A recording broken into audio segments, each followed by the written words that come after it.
ایک سورہ فاتحہ 3 دفعہ سورہ توحید پڑھ کر تمام مومنین مومنات محرومین تمام علماء تمام شہداء خاتون جن کا کل انتقال ہوا ان کے حصال صاحب استاد سعید سبت جعفر شہید عارف حسینی شہید آیت اللہ سید علی خامنائی ان کی زوجہ ان کی فیملی اور وہ جو بچیاں کافی آج ان کا جنازہ بھی تھا وہ کراچی میں ہونے والے پاکستان میں ہونے والے تمام جوان جتنے بھی شہید ہوئے ان سب کی روح کو بڑھ کر بخش بسم اللہ الرحمن الرحیم الحمد للہ رب العالمین الرحمن الرحیم إياك نعبد وإياك نستعين اهدنا الصراط المستقيم أنعمت عليهم غير المغضوب عليهم قل هو الله أحد الله الصمد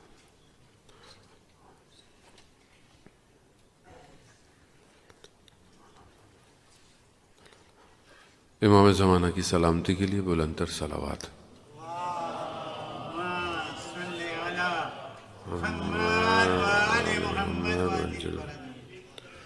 لا حول ولا قوة إلا بالله العلي العظيم حسبنا الله ونعم الوكيل نعم المولى ونعم النصير أعوذ بالله من الشيطان الرجيم بسم الله الرحمن الرحيم الحمد لله الذي يؤمن الخائفين وينجي الصالحين ويزع المستكبرين ويهلك ملوكا ويستخلف آخرين والصلاة والسلام على رسول الثقلين محبوب رب المشرقين والمغربين جد الحسن والحسين نبينا سيدنا بالقاسم محمد اللهم صل على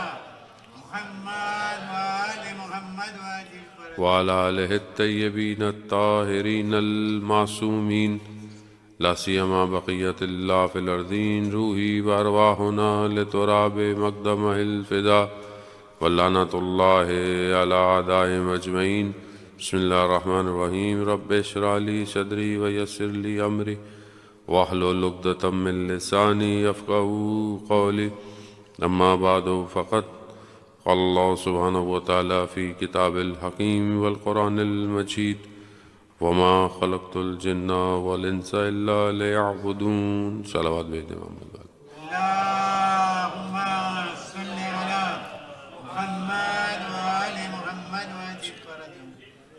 اذان محترم ماہ مبارک رمضان کی ایک اور رات اور دنیا کے بدلتے ہوئے یہ حالات انسان کے ذہن میں بہت سارے سوالات کو جنم دیتے ہیں۔ انسان اپنی ظرفیت اور اپنی معرفت کے ساتھ ہی دنیا کے ان حالات کو دیکھتا ہے۔ جتنی اس کی معرفت ہوتی ہے اتنی اسے سمجھ میں آتی ہے اور ہر آدمی مختلف طریقے کی چیزیں، حتیٰ بہت سارے لوگ اتنے مایوس نظر آتے ہیں کہ وہ دین سے بھی دور ہونے کا ڈر نظر آتا ہے۔ بہت سارے لوگ ایسی باتیں بھی کرتے ہیں کہ خدا کہاں ہے، خدا ان ساری چیزوں کو نہیں دیکھ رہا۔ اب یہ دنیا کا فطرت ہے، دنیا کا نظام ایسے ہی ہے کہ جب آپ کسی بلندی پہ چڑھنا چاہیں تو راستے میں رکاوٹیں آتی ہیں اور آپ چڑھ ہی نہیں سکتے بلندی پہ جب تک آپ ان آبسٹیکل سے، ان رکاوٹوں کو طے نہ کریں۔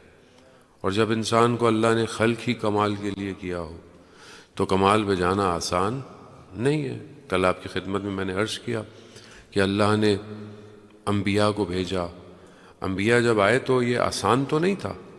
کسی انبیاء کو ایسا نہیں ہوا کہ وہ آئے ہوں اور سب لوگ وہ فوراً مان گئے ہوں، نہیں ہوا، ایسا ہوتا ہی نہیں رہا۔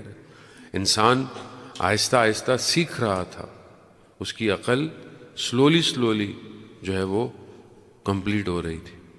تو اللہ نے بھی آہستہ آہستہ تبلیغات، ایک نبی کو بولا یہ کرے، آہستہ کرے آہستہ، لیکن دوسری طرف آبسٹیکل تھا، رکاوٹ تھی، نفس تھا، خواہشات، اور ظاہر ہے اتنا آسان نہیں تھا۔ اللہ نے نبی کو بھیجا تو دوسری طرف سے رکاوٹ بھی تھی۔ تبھی آپ دیکھیں کہ انبیاؤں کو کتنی مشکلات ہوئیں، ایک ایک نبی کو کیا کیا کرنا پڑ گیا، کہاں کہاں نہیں جانا پڑ گیا۔ بین طلوعین یہ صبح کا وقت ہوتا ہے اذان سے لے کے سورج کے رائز ہونے تک، بین طلوعین کہتے ہیں اس کو۔ وہ وقت ویسے بھی روایات میں ہے کہ انسان اس کو بہتر گزارے، جاگ کے گزارے، عبادت میں گزارے، اس لیے تاکیبات فجر سب سے زیادہ ہیں کہ تاکہ جب آپ پڑھیں تو وقت آپ کا گزر جاتا ہے۔ استغفار کرنا رزق کے لیے، اولاد کے لیے، کوئی بھی پریشانی ہے انسان کہتے ہیں اس وقت مولا کائنات حضرت علی ابن ابی طالب علیہ الصلوۃ والسلام ارشاد فرماتے ہیں اللہ صلی علی محمد۔ امام ارشاد فرماتے ہیں کہ اگر کسی کو بہت مشکل ہو تو اس بین طلوعین صرف مسجد میں جا کے بیٹھ جایا کرے، بس مسجد میں بریکٹ میں بہرحال میں۔ اس ٹائم پہ بنی اسرائیل نے 300 انبیاءوں کی گردنیں کاٹ دی۔ انبیاء کی آسان کام ہے، اللہ کا پیغام دینا، اللہ کے پیغام کی تبیین کرنا، اس کو لوگوں تک پہنچانا آسان کام نہیں ہے۔ سب سے آسان کام ہے آرام سے بیٹھ جاؤ، کسی سے کوئی کام نہیں ہے، جو دنیا کر رہی ہے کرنے دو، ہمیں اس سے کیا، ہو رہا ہونے دو، بس ہم اپنا کام کریں، جو ہمیں اچھا لگتا ہے وہ حصہ دین کا ہمیں دے دو۔ نماز اچھی لگتی ہے نماز پڑھ لے، قرآن اچھا لگتا ہے قرآن، روزہ رکھ لیا، سب کر لیا، مسجد سن لی، گھر چلے جاؤ، بس کچھ خود نہیں کرنا پڑے۔ ہر کسی کا اپنا اپنا ایک وہ ہے کہ کوئی اتنا کر لیتا ہے، کوئی اتنا کر لیتا ہے، لیکن دین کو پھیلانا، دین کو لوگوں تک پہنچانا، لوگوں کو یہ دیکھیں، کوئی اگر آدمی کو اگر خدا کی طرف لایا جائے تو یہ صرف دنیا کے لیے کام نہیں ہے۔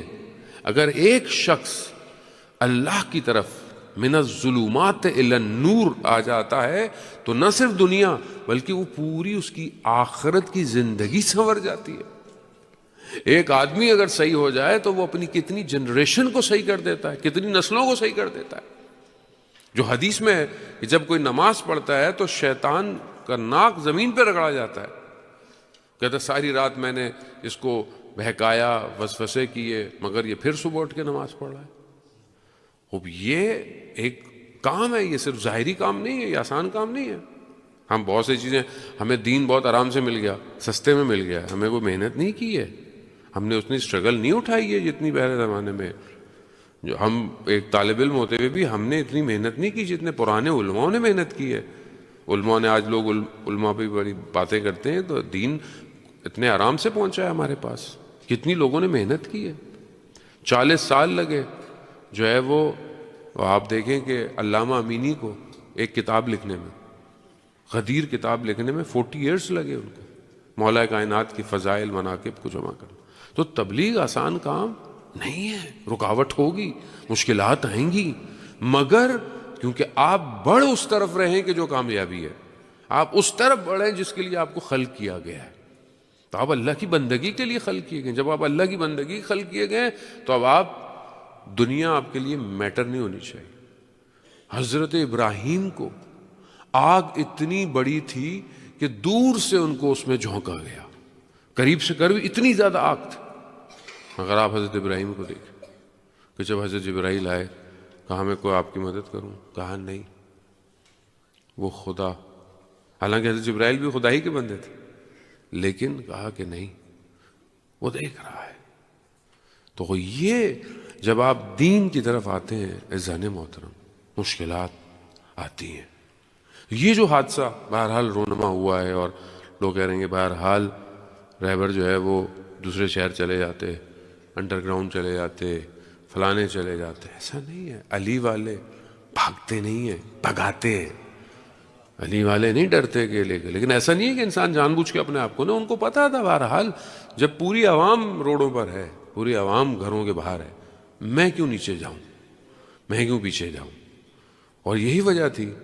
اور جس آدمی اپنی پوری زندگی ایسی گزارے کہ جس میں اس کی تمنا یہی ہو اللہم ارزقنا شہادہ، 1400 سال گزرنے کے بعد بھی اگر کوئی امام حسین کے راستے پہ مر جائے تو اور کیا چاہیے انسان۔ زندگی کی طلب یہی تھی، زندگی کی خواہش یہی تھی کہ سب چلے گئے ہم رہ گئے، اور یہ ہمیشہ وہ یہی کہتے تھے کہ ایسی زندگی کا ہم کیا کریں گے۔ لیکن دوسری طرف دوسروں کی ذمہ داری بڑھ جاتی ہے۔ ایسا نہیں ہے کہ ہماری کندھوں سے ذمہ داری ہٹ گئی، نہیں، ہماری ذمہ داری باقی ہے، ہمیں اپنا کام کرنا ہے۔ اور جب دنیا میں کچھ بہت بڑا ہونا ہو تو بہت بڑے کو قربانی دینی پڑتی ہے. خون اس سید کا روئے زمین پر گر تو گیا مگر پوری زمین کو ہلا گیا ہے، اور یہ ہلائے گا، اور یہ ابھی بہت ہلائے گا.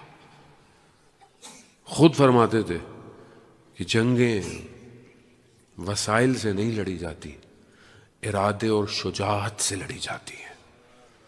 تو ارادہ اور شجاعت چاہیے، خوف باہر نکالنا ہے.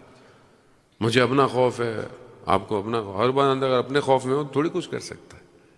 اسی لیے ان الحسین مصباح الخدا و سفینۃ النجات. ہر دور میں اگر نجات چاہیے، اگر ہدایت چاہیے تو صرف حسین ہے. جب انسان امام حسین علیہ الصلوۃ والسلام کی طرف دیکھتا ہے، جب کربلا کی طرف دیکھتا ہے، عزیزان محترم، پھر انسان کے ساری چیزیں ختم ہو جاتی ہیں. جب سید و سردار نہ رہے تو پھر ہماری کیا اوقات ہے. بہرحال انسان مایوسی سے باہر آئے، اور جو لوگ بہرحال تھوڑے سے ڈپریشن میں ہیں، اور یقیناً ایک صدمہ ہے، ایک کنیکشن ہے، ایک رابطہ ہے، ایک کیفیت ہے کہ انسان کی ہے، وہ ہو. اس لیے بہرحال البتہ کل ولادت بھی ہے، اور اہل بیت کی خوشیوں میں خوش رہنا، اہل بیت کے غم میں غم رہنا ضروری ہے. لیکن بہرحال حالات کو مد نظر رکھتے ہوئے آنے والی ساری چیزوں کو انسان اسی حساب سے کرے کہ بہرحال بہت سارے گھروں میں غم کی فضا بھی ہے، جنازے بھی اٹھ گئے ہیں، لیکن اہل بیت کی خوشی کو اسی طریقے سے منائے کہ اہل بیت بھی خوش ہوں اور دوسرے لوگ بھی اس میں شامل ہو سکیں. ہو سکتا ہے ہم اس طرح نہیں ہیں بہت ساری چیزوں میں کہ ہمارے اوپر نہیں ہے جانے میں. تو میں نے پہلے بھی عرض کیا، بار بار عرض کروں گا، ہمیں آسان نہیں ہے. آج وہ 156 جنازے دفنائے گئے. آج بعض وہ مائیں اپنے ہاتھوں میں اپنے بچوں کے اسکول کی کتابیں جس پہ انہوں نے اپنے ہاتھوں سے کچھ ہوم ورک کیے ہوئے تھے، یہ آسان نہیں ہے. یہ کربلا آسان نہیں ہے. لیکن اگر نہ کٹے ہوتے گلے وہاں آل رسول کے تو شاید آج ہمارے لیے بڑا سخت ہو جاتا. یہی تو ایک صبر ہے کہ یہ اللہ تیری راہ میں مارے گئے. جب تیری راہ میں مارے گئے تو یہ سب علی اصغر پہ قربان جائے. علی اصغر پہ ساری زندگی ہم علی اصغر پہ روتے رہیں تو ہماری اولاد بھی جناب علی اصغر پہ چلی جائے. آسان نہیں ہے، موقع آسان نہیں، لیکن راستہ یہی ہے اور کامیابی بھی یہی ہے. بہرحال انسان کامیاب ہوگا. اللہ تعالیٰ قرآن میں کہتا ہے میں اپنے وعدے سے پیچھے نہیں ہٹتا. جب خدا کا وعدہ ہے تو ہے. بس ہم چیک ہو رہے ہیں، ہماری آزمائش ہے، ہمیں دیکھا جا رہا ہے ہم کس حالت میں ہیں. وہ آئے گا جو غیبت کے پردے میں ہے، وہ آئے گا جو انتظار کر رہا ہے. ذہن محترم، اسی کا کام ہے. اور یہ پورے عالم میں آیت اللہ قرازی نے اپنی ایک کتاب جلوائے لاہوتی ہے اور روزنائی عالم غیب، آیت اللہ قرازی کی کتاب ہے، جمکران کی پبلیکیشن ہے. اس کا اردو میں بھی ٹرانسلیشن ابھی ہوا ہے تازہ. اس کے اندر انہوں نے ایک واقعہ بیان کیا ہے کہ فرسٹ ورلڈ وار میں جب اس ٹائم رشین جو تھا وہ دوسری طرف تھا، تو اس زمانے میں جو ایران تھا وہ ان کے جو لوگ تھے وہ اس بارڈر پہ رومانیہ والی سائڈ پہ کچھ ٹروپس کو بھیجا کہ وہ حفاظت کر سکے. تو وہ ایک ڈاکٹر سرجن تھا، اس نے اس واقعے کو کوٹ کیا. وہ کہتا ہے کہ میں وہاں تھا تو ایک باڈی کو لے کر آئے، اس کو شاید کہیں کچھ لگا ہوا تھا تو وہ لیٹا ہوا تھا. تو میں نے اس کو دیکھا اور اس نے بولا کہ یہ جو بہرحال میرے اندر لگ گئی ہے بلٹ ہے یا جو ہے، اس کو نکالو. تو اس نے بولا میرے پاس ایکوپمنٹ نہیں ہے کہ میں تمہیں بے ہوش کروں. تو اس نے بولا مجھے بے ہوش کرنے کی ضرورت نہیں ہے، اگر تمہارے پاس صرف نائف ہے تو بس کاٹو اور نکال دو. کہا تکلیف نہیں ہوگی؟ کہا نہیں چھوڑ دو. کہا بس مجھے بٹھا دو. بٹھایا. کہتا ہے کہ میں نے اسے کاٹا تو میں دیکھا کہ وہ ذکر پڑھ رہا تھا، اور وہ ذکر پڑھنے کی وجہ سے زمین روشن ہو گئی تھی، اور اسے کوئی تکلیف نہیں ہوئی. میں نے نکالا, میرے لیے بہت تعجب تھا. خیر وہ لیٹ گیا. پھر اچانک سے مجھے میرے کمانڈر نے کال کی کہ ادھر آؤ, مجھے بات کرنی ہے. کہا کہ ہمیں پتہ چلا ہے کہ دوسری طرف سے آرمی آ رہی ہے, تو تم آہستہ آہستہ اپنے ٹروپس کو پیچھے بلا دو کہ کہیں پینک میں نہ آ جائیں.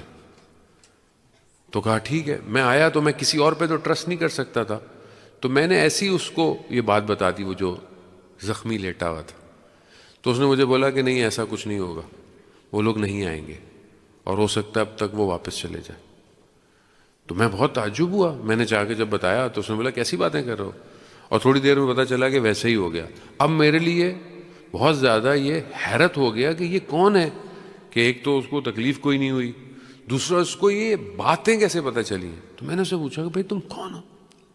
تو اس نے بولا کہ میں ایک شخص ہوں ان میں سے کہ جو وقت کے امام کے ساتھ ہوتے ہیں, اور امام نے ہماری ذمہ داری لگائی ہوئی کہ مسلمانوں کی حفاظت کرنی ہے.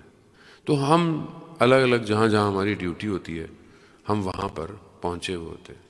ہم لوگ عام ہوتے ہیں, لیکن جب ہمارا انتقال ہو جاتا ہے تو کوئی اور ہماری جگہ لے لیتا ہے. تو بہرحال اس نے بولا پھر میرے لیے بھی تم کبھی کچھ کرو. تو کہتا وقت آئے گا تو میں کروں گا. بہرحال واقعہ تو لانی ہے. کافی عرصے کے بعد وہ پھر ڈاکٹر واپس آ جاتا ہے, پھر اس کو کہیں بھیجتے ہیں مشہد سے اس کو کہیں اور بھیجتے ہیں کہ بھائی کچھ ہونے والا ہے. تو یہ اس زمانے میں ظاہر سواریاں نہیں تھی, ٹانگے اور گھوڑے ہوتے تھے.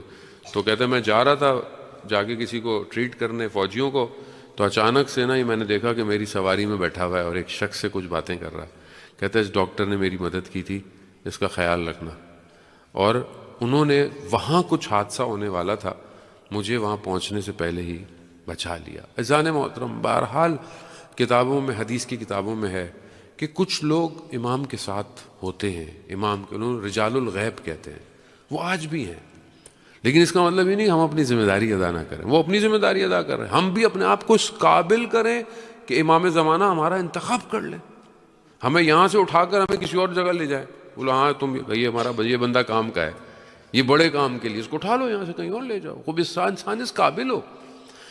تنقید کرنا آسان ہے, انگلی اٹھانا آسان ہے سب کے اوپر, یہ کر رہے ہیں, وہ یہ کر رہے ہیں, یہ ایسے نہیں کرتے. بھائی جو جتنا کر سکتا ہے کرنے دیں, آپ اپنا کام کریں. انسان اپنا کام کرے.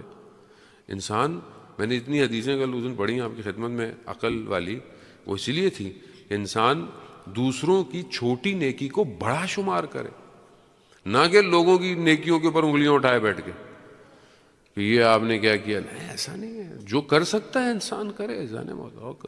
اور یہ سب ہماری ذمہ داری ہے. ہم بہت ساری چیزیں ابھی بھی بہرحال لوگ بہت سی جگہوں پر اعتراض کر رہے ہوتے ہیں علماء کے بارے میں, اور یہ نہیں ہے. بہرحال بہت سی چیزیں لوگوں کو ظاہر میں نظر نہیں آ رہی ہوتی ہیں جو پیچھے لوگ کام کر رہے ہوتے ہیں.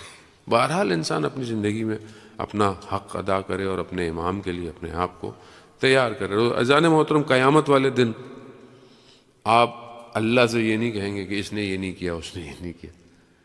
اللہ بولے گا تم نے کیا کیا ہے, تم اپنا بتاؤ. میں دوسروں کا تھوڑی پوچھوں گا, میں تم سے تمہارا پوچھا جائے گا تم نے کیا کیا. تو بہرحال ہم یہاں بیٹھے ہوئے بہت سے لوگ سوال کرتے ہیں, یہاں سے بھی واٹس ایپ پہ میسیج پہ, ہم کیا کریں. عزیزان محترم, میں نے پہلے بھی کہا, پہلی چیز دعا ہے. دعا مومن کا اسلحہ ہے. حدیث ہے امام کی, دعا کریں. دعا امام کی سلامتی کی دعا کریں, امام کے ظہور کی دعا کریں, اور اپنے لیے کریں کہ انسان بہتر ہو, اپنی کمیونٹی کو اچھا کریں. جو چیزیں دیکھیں آخری زمانہ, بہت سی حدیثیں ایسی ہیں کہ ٹائم بڑا, اب کوئی ڈیسائیڈ تو نہیں کر سکتا, لیکن بہت تیزی سے آ رہے.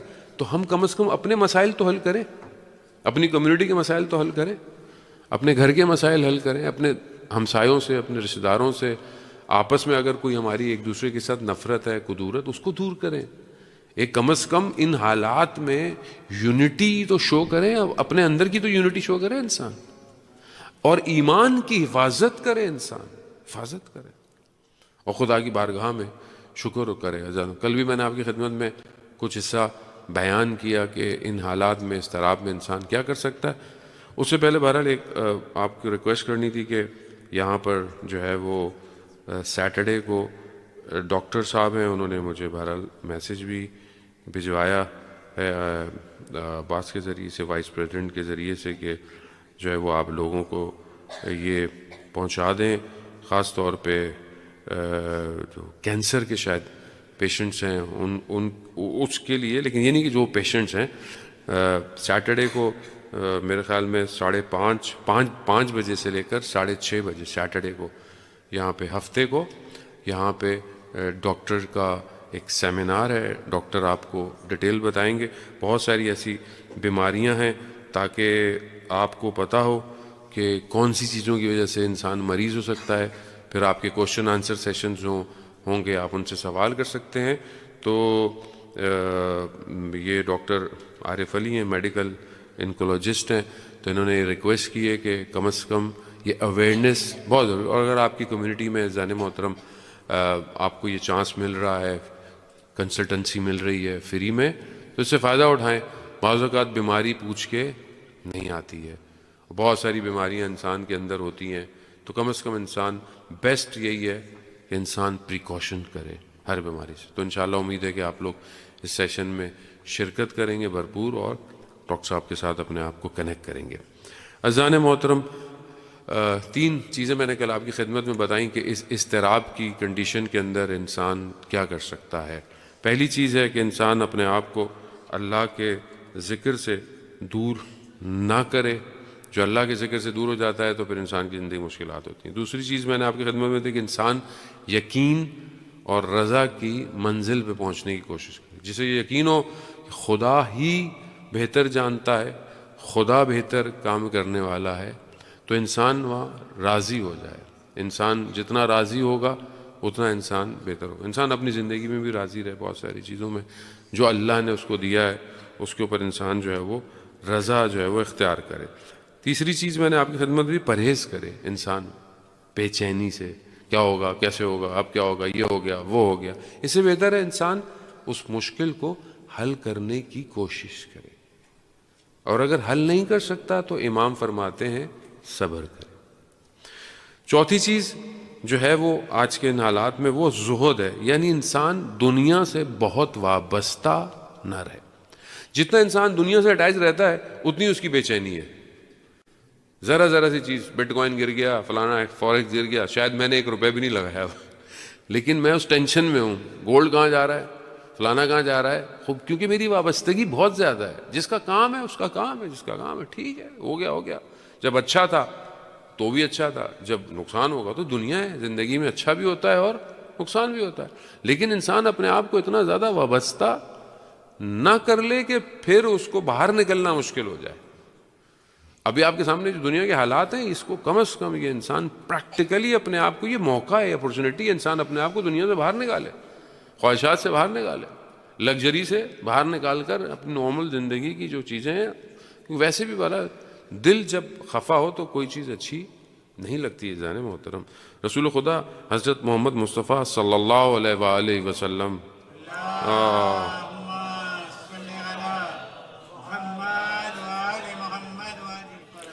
فرماتے ہیں کہ الرغبۃ فی الدنیا تکسر الہم والحزن. فرماتے ہیں کہ دنیا میں رغبت ہونا، دنیا کی طرف اٹیچمنٹ ہونا، غم کو اور حزن کو بڑھا دیتی ہے. اور زہد ہونا یعنی اٹیچ نہ ہونا دنیا سے، وہ دل کو بھی اور بدن کو بھی سکون دیتا ہے. ابھی انسان کو جس چیز سے اٹیچمنٹ ہو، ذرا سی بھی چیز سے، بچوں کو اٹیچمنٹ ہوتی ہے کھیل سے، کھلونوں سے، گیجٹ سے. ابھی اوپر نیچے کچھ ہو جاتا ہے تو بچہ پریشان ہو جاتا ہے کہ کہاں ہے. ہر بچے کی اپنی کوشش ہے. اسی طرح ہماری بھی، ہر آدمی کی کسی نہ کسی چیز سے جتنا اٹیچ ہوں گے اتنا زیادہ غم زدہ ہوں گے. میں نے سفر کرنا تھا، میں نے یہاں جانا ہے، میں نے وہاں جانا ہے، میں نے فلانا جانا ہے، ابھی حالات بند ہو گئے ہیں تو ابھی کیا ہے، وہ انسان اٹیچمنٹ چھوڑ دے، انسان سفر. 5ویں چیز قناعت ہے، یعنی جو اللہ نے دیا ہے اس پر شکر. یعنی کہ کوشش نہیں کرے، کوشش کرے، اسٹرگل کرے، لیکن جو ہے اس پر انسان صبر کرے. قناعت جو ہے وہ، یہ امام صادق علیہ الصلوۃ والسلام ارشاد فرماتے ہیں،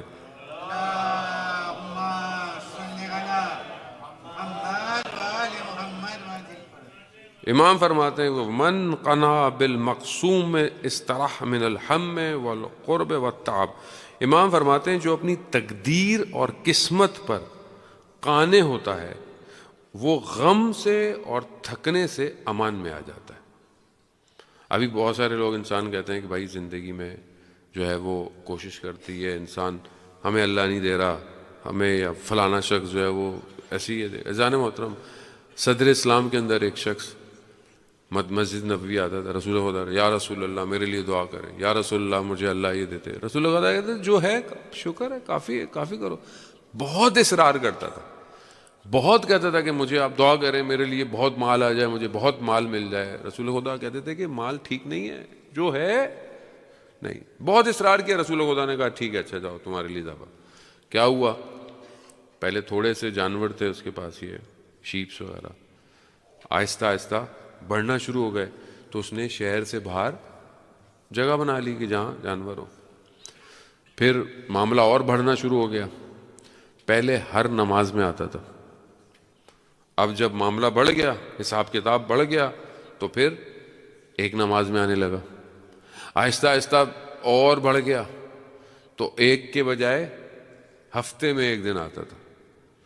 پھر جب اور بڑھ گیا تو پھر کبھی کبھی نظر آتا۔ رسول خدا کو پتہ چلا کہ بھائی بڑا مال ہو گیا ہے، بڑی ساری چیزیں ہو گئی ہیں، تو رسول خدا نے بولا کہ بھائی جاؤ اب اس سے زکوٰۃ لے کر آؤ، تو یہ ایلیجیبل ہو گیا۔ اب جب اس کے بعد بھیجا تو اس نے دینے سے، اور میں نے اتنی محنت کی، میں نے یہ کی، میں نے وہ کی، یہ کی۔ پھر رسول خدا نے جو ہے نا ایسی اس کے لیے کہا کہ واپس سڑک پہ آ گیا، سب ختم ہو گیا۔ جب سب ختم ہو گیا پھر روز نماز میں آتا تھا، ہر نماز میں آتا تھا۔ تو رسول خدا نے بولا کہ یہ بہتر ہے یا وہ بہتر، ہمیں نہیں پتا۔ ہر شخص کی اندر کیپیبلٹی ہے، ہر شخص کی ظرفیت ہے۔ ہو سکتا ہے میرے پاس بہت مال ہو، میں 1 روپیہ بھی خرچ نہ کروں اسلام کے لیے، اور ہو سکتا ہے اللہ نے کسی کو بہت مال دیا، وہ صبح شام خرچ کرتا ہے اسلام کو، توفیق ہے یہ تو۔ اور اگر کسی کو اللہ توفیق دیتا ہے تو انسان شکر کرے اور اپنے لیے توفیق طلب کرے کہ اللہ مجھے بھی دے، تاکہ میں بھی اپنی واجبات کو ادا کرنے کے بعد جو چیزیں میں اس پہ خرچ کروں۔ تو قناعت کرنا بہت ضروری ہے۔ استعاذہ، چھٹی چیز جو ہے وہ استعاذہ۔ استعاذہ کے معنی ہے یعنی انسان اللہ کی پناہ کو حاصل کر، کہے کہ پروردگار میں تیری پناہ چاہتا ہوں، تو بچا مجھے۔ یعنی ہر حالت میں، ہر کنڈیشن میں، چاہے انسان خدا نہ خواستہ کوئی گناہ کی طرف بڑھ رہا ہو، اکیلا ہو، وسوسے ہوں، عبادت ٹھیک نہیں، کچھ بھی کرے، ہر وقت اپنے آپ کو ان حالات میں کہ پروردگار تو اپنی پناہ۔ ایسا نہ ہو کہ میں کوئی ایسا کام کروں کہ مجھے امام کی آواز نہ آئے۔ یہ سب سے بڑا خطرہ ہے آج کے دور کے اندر، کہ جب امام کی آواز آئے اور خدا نہ خواستہ میں کسی غلطی میں ہوں، کسی کوتاہی میں ہوں، تو میں اپنے مولا کی آواز سن نہ سکوں۔ اس لیے انسان جو ہے وہ اعوذ باللہ من الشیطان من الحرص من الہم من الغم، یہ دعائیں جو ہم پڑھتے ہیں جان محترم، البتہ دعا ہم لوگ پڑھ ہی رہے ہیں، دعا ہم مانگ نہیں رہے، بات تو صحیح ہے۔ پرمکھ صاحب نے آج مجھے بولا کہ ہم لوگ دعائیں پڑھ رہے ہیں، دعائیں مانگ نہیں رہے۔ بعض اوقات ہم لوگ واقعاً دعا ریڈ کر رہے ہیں حقیقتاً، بہرحال اچھی بات ہے، یہاں جمع ہوتے ہیں، یہ بھی امپورٹنٹ ہے، لیکن انسان اپنی تنہائی، اپنی خلوت میں دعائے مجیر جو ہم پڑھ رہے ہیں، بہرحال کہ پروردگار ہمیں بچا خاص طور پر جہنم کی آگ سے، یہ انسان واقعاً اپنے وجود سے مانگے، انسان اپنے اندر سے یہ انسان نے کہا پروردگار سبحانک، یعنی تیری تعریفیں ہیں، تعریف ہے نا، دعا کے 2 حصے کیا ہیں؟ اس کی تعریف ہے، تو اس کی تعریف کرتے ہوئے پروردگار مجھے جہنم کی آگ سے بچا پروردگار، وہ یہ واقعاً انسان اس کی بارگاہ میں مانگے۔ 7ویں چیز استغفار ہے۔ جو انسان زیادہ استغفار کرتا ہے اس کی غم ختم ہو جاتے ہیں۔ 8ویں چیز نماز شب تہجد پڑھنا ہے۔ امام جعفر صادق علیہ الصلوۃ والسلام ارشاد فرماتے ہیں، درود بھیجتے محمد وعلیہ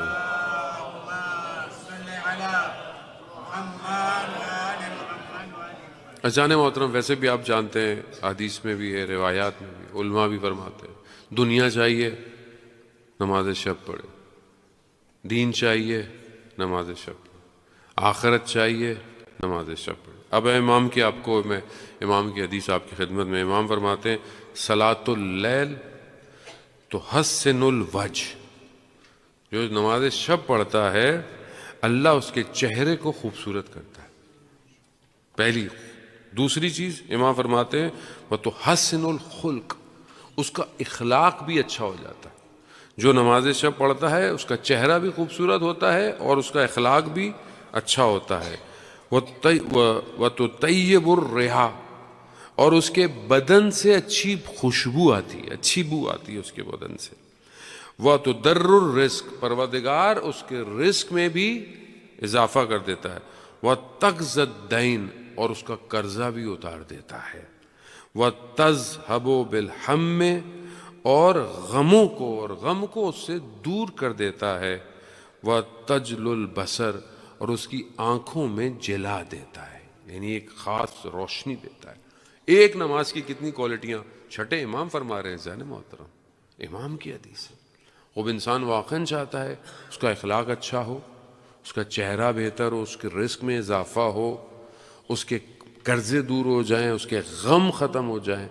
اور کیوں نہ ہو کہ جب انسان رات کی تنہائی میں جب اس کی بارگاہ میں الاف الاف الاف کرتا ہے تو انسان ایک ایک کر کے اپنے گناہوں کو اس کے سامنے رکھتا ہے اور مناجات شعبانیہ کا جملہ کہ پروردگار میں اپنے گناہ کو تیری بارگاہ میں وسیلہ لے کر آیا ہوں، تو نہیں بخشے گا کون بخشے گا. خوب یہ ماہ رمضان میں اپرچونٹی ہے، انسان ویسے بھی جاگ ہی رہا ہوتا ہے تو انسان کوشش کرے کہ اللہ کی بارگاہ میں چاہے چلے. نویں چیز توکل ہے، انسان ان حالات میں خدا پر توکل کرے کہ جس پہ ہم پہلے بہت گفتگو کر گئے. امام علیہ علیہ السلام کی ایک حدیث آپ کی خدمت، من توکل علی اللہ ذلت لہ الصعاب وتسہلت علیہ الاسباب، جو بھی خدا پر توکل کرتا ہے مشکلات اس کے لیے آسان ہو جاتی ہیں اور اس کے لیے ایسے اسباب، ایسے وسائل پیدا ہوتے ہیں کہ جو اس کو چیزوں کو حل کر دیتی ہیں. اور آخری چیز ہے بہرحال دعا ہے. بہت ساری دعائیں ہیں، اگر آپ مفاتی دیکھیں تو ہم اور غم اور دل کی سچویشن کو، دل کو مضبوط کرنے کے لیے بہت ساری دعائیں، چھوٹی چھوٹی سی دعائیں انسان جو ہے وہ پڑھے. ذہن محترم، امام کی ایک دعا آپ کی خدمت میں پیش کرتا ہوں. امام جعفر صادق علیہ السلام فرماتے ہیں کہ جب بھی تم مشکلات میں مبتلا ہو تو جب انسان نماز پڑھتا ہے خاص طور پہ سجدے گاہ، تو اس پہ جو ہے وہ اپنا جو ہے وہ ہاتھ جو ہے وہ سجدے کی جگہ پہ رکھے اور اپنے چہرے پر جو ہے وہ اس طرح پھیرے اور اس کے بعد 3 دفعہ پڑھے بسم اللہ الذی لا الہ الا هو عالم الغیب والشہادہ الرحمن الرحیم اللہم عذب عنی بالہموم والحزن. یعنی پروردگار جو ہے وہ سب کچھ تیرا ہی ہے کہ تو ہی وحدہ لا شریک ہے، تو ہی عالم غیب اور سب کچھ شہادت ہے، تو رحمان ہے، تو رحیم ہے. پروردگار ہم یعنی غم کو اور حزن کو مجھ سے دور کر دے.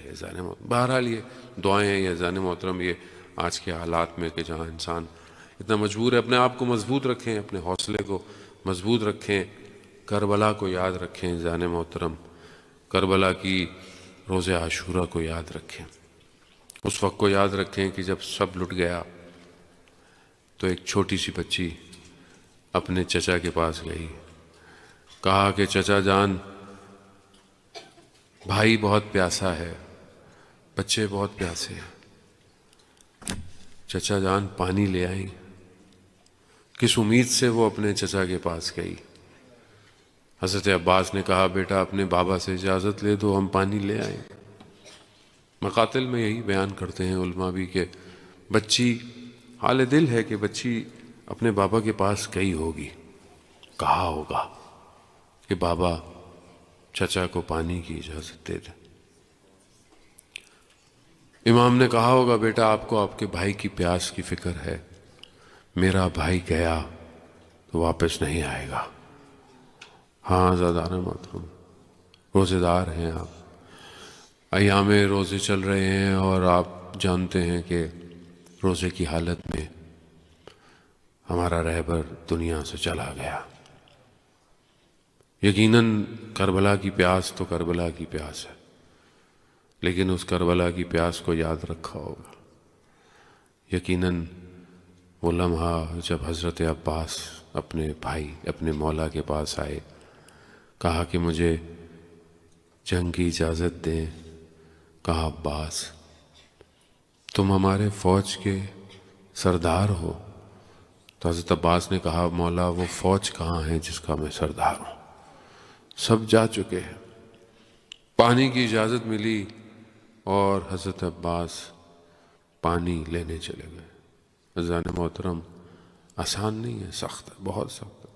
حضرت عباس نے، آیت اللہ جوادی عاملی فرماتے ہیں کہ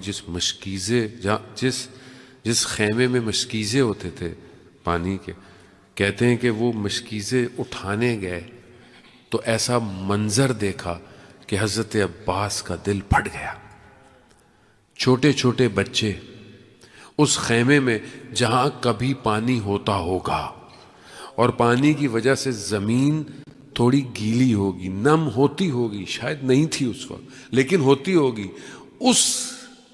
اس وجہ سے بچے اپنے قمیضوں کو ہٹا کے اپنے سینوں کو زمین پہ لگا کے لیٹے ہوئے۔ عزیزان ہم نہیں درک کر سکتے اس مشکل وقت کو۔ ابھی یہ اتنی بچیاں، آج ان کے جنازے، آج ان کی مائیں ان کفنوں سے لپٹ کے رو رہی تھی۔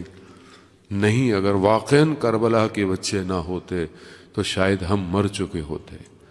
ہمارا تو جو دنیا سے جاتا ہے ہم کربلا کربلا کہہ کر صبر کر جاتے۔ ہاں عزاداران محترم، کس طرح حضرت عباس خیمے کو لے کر کے ان پیاسے بچوں کے لیے پانی لے آؤں، اور پانی تک پہنچ گئے۔ ہاتھ میں پانی اٹھایا تو یہی 21 رمضان جو آنے والا ہے نا، بابا کی وصیت یاد آ گئی، عباس پانی تک پہنچ جاؤ گے مگر یاد رکھنا حسین پیاسا ہوگا۔ پانی کو پانی پہ مار دیا، مشکیزہ بھرا، اور یہ بنی ہاشم کا چراغ، یہ ام البنین کا سرمایہ خیموں کی طرف مشکیزے کو لے کر جا رہا ہے۔ اب آپ سوچیں نا، آپ سے کوئی بچہ پانی مانگے آپ کیسے دوڑے دوڑے دیتے ہو؟ کتنا پانی ہے، افطار کے بعد آپ کو کتنا پانی ملتا ہے۔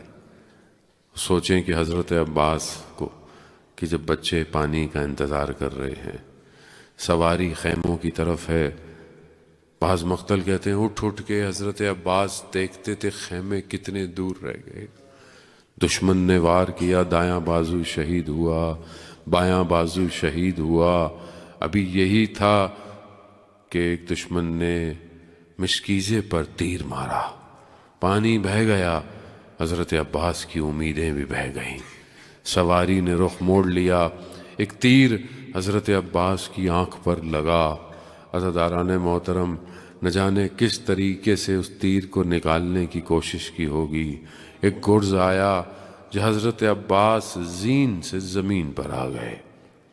جس کے ہاتھ نہ ہو وہ کیسے زمین پر آتا ہے مجھے نہیں پتا، مگر اتنا ضرور کہا یا اخا ادرک الاخا، اے بھائی آؤ اپنے بھائی کی مدد کرو۔